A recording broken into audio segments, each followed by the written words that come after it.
Assalamualaikum warahmatullahi wabarakatuh.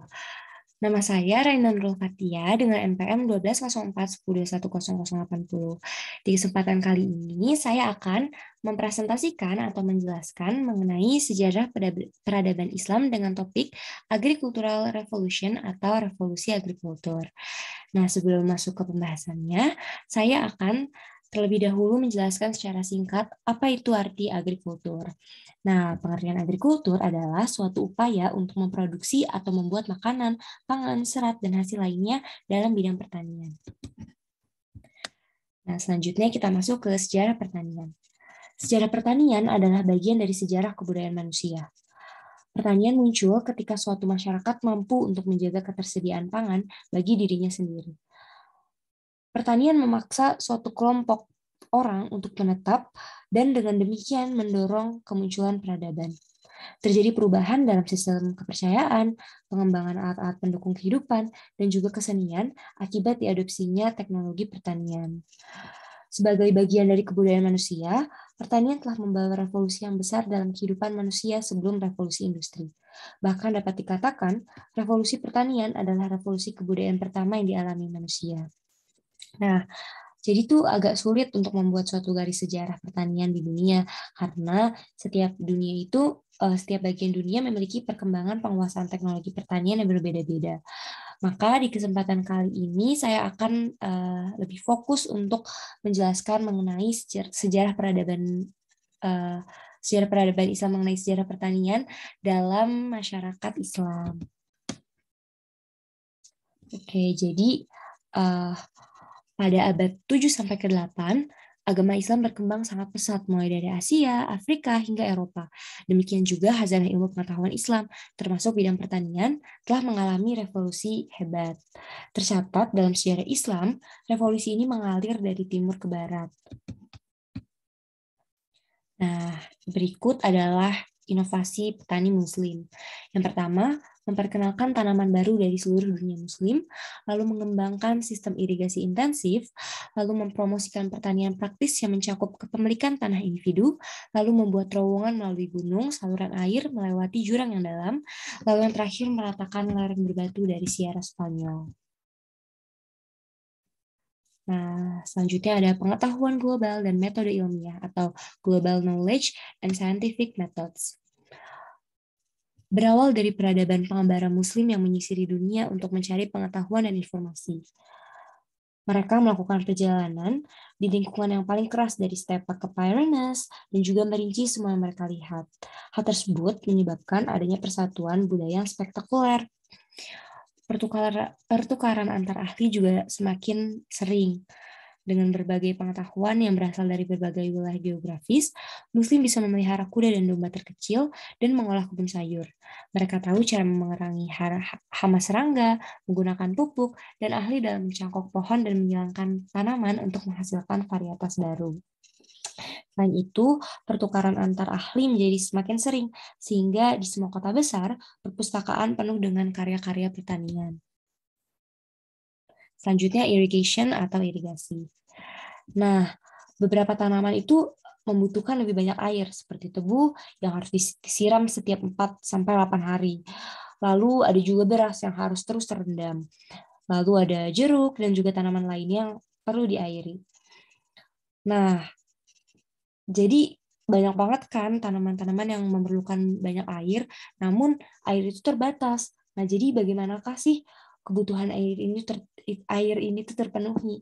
Nah, caranya itu dengan membuat sistem irigasi yang luas dan intensif. Dan sistem irigasi ini pun tidak dibuat dengan pompa listrik dan pipa plastik, melainkan dengan peralatan cerdik pada masanya. Nah, para masyarakat muslim ahli dalam menaikkan air beberapa meter, menjamin aliran yang konstan dengan menggunakan pompa dan roda yang tidak semodern saat ini. Jadi, agar air bisa sampai ke ladang, tingkat sistem irigasi harus dihitung dengan benar, dan kaum muslim mendapat keuntungan dari kemajuan yang telah mereka buat dalam matematika. Mereka dapat secara akurat melakukan pengukuran. Selanjutnya ada new crops atau tanaman baru. Nah, jadi dulu itu di dunia Mediterania kuno, setiap ladang itu hanya akan menghasilkan satu panen setiap 2 tahun. Karena yang sebelumnya itu ya, karena belum ada sistem irigasi dan juga air yang terbatas. Jadi berkat pengenalan irigasi oleh umat Muslim, setiap tahunnya itu dapat menghasilkan 4 panen. Nah, jadi tanaman subtropis seperti pisang ditanam di bagian pesisir negara dan juga termasuk beras, buah jeruk, persik, dan saluran kapas, tebu, dan juga sebagainya.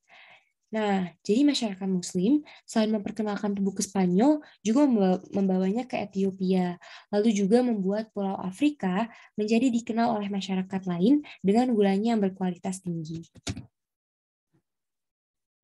Nah, selanjutnya kita masuk ke tokoh-tokoh. Tokoh yang pertama adalah Al-Mas'udi. Jadi Abu Al-Hasan Ali ibnu Al-Husain Al-Mas'udi atau yang lebih dikenal sebagai Al-Mas'udi merupakan seorang sejarawan sekaligus penjelajah Muslim yang terkenal pada abad ke-10.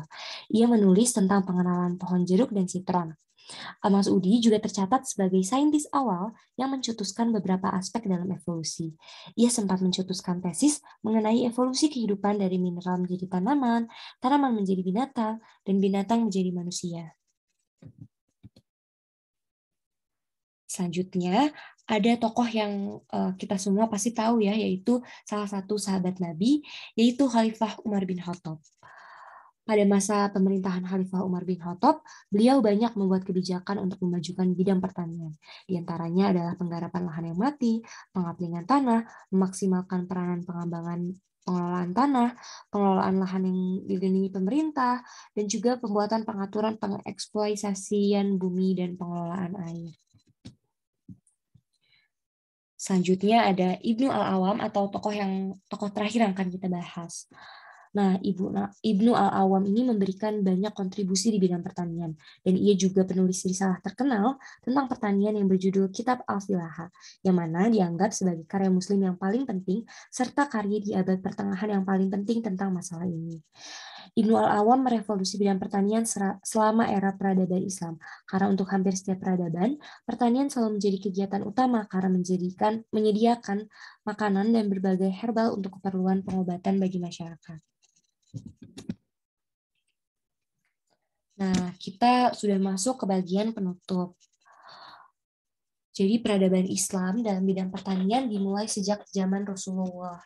Dalam literatur sejarah Islam, kaum Ansor merupakan contoh kaum yang sangat memperhatikan bidang pertanian. Rasulullah tidak pernah memerintahkan mereka untuk meninggalkan profesi tersebut, namun justru meminta mereka untuk memakmurkan dan menjadikan pertanian dan perkebunan sebagai alat perekat antara kaum Ansor dan kaum Muhajirin. Masyarakat modern sekarang namun masyarakat modern sekarang tidaklah memperhatikan bahwasannya kerja keras petani mempunyai peran besar dalam kelangsungan kesejahteraan manusia dari segi pangan terutama.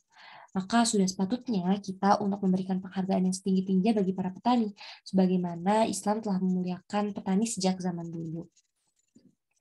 Dan juga pertanian zaman Islam sendiri pun telah menjadi sebuah corak peradaban dengan nilai tambah tersendiri yang tak mungkin terpisahkan. Nah, jadi kesimpulannya hal ini tuh menunjukkan betapa pentingnya pertanian dari pandangan Islam. Namun sekiranya kita melihat keadaan sekeliling kita, keberadaan petani itu tidaklah bernilai lebih dari wujud burung.